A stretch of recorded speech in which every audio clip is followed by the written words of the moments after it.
Attorney General Gurbir S. Grewal announced that two men were sentenced to state prison today for attempting to lure underage girls they met on social media to meet for sexual encounters.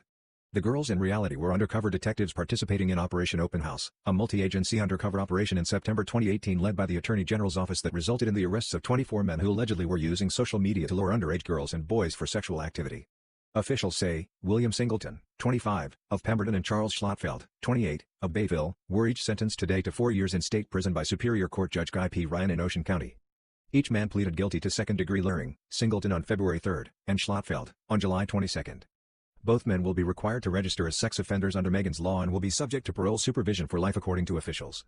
Deputy Attorney General Thomas Huynh prosecuted Singleton and Deputy Attorney General Rachael prosecuted Schlottfeld for the Division of Criminal Justice Financial and Cyber Crimes Bureau. Both men were arrested in September 2018 during Operation Open House.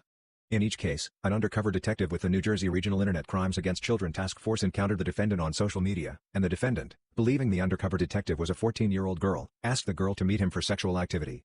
Both Singleton and Schlottfeld discussed in detail the sexual acts they would perform with the underage girl. Singleton was arrested on September 7, 2018, and Schlottfeld was arrested on September 9, 2018. They were arrested when they arrived at the undercover house in Toms River, where dozens of officers and agents participating in Operation Open House were prepared to arrest offenders and process any evidence seized. With these prison sentences, we are sending a strong message to predators who think they can freely hunt for vulnerable children online, said Attorney General Grewal.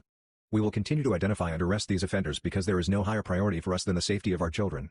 But at a time when more young people are online as a result of the pandemic, we especially need parents and guardians to do their part by warning children that these dangerous predators use popular social media services, gaming platforms, and chat apps to target unsuspecting victims.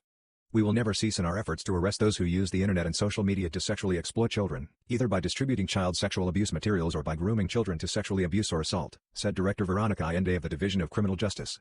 We want predators like Singleton and Schlottfeld to know the child they stalk online may turn out to be a law enforcement officer.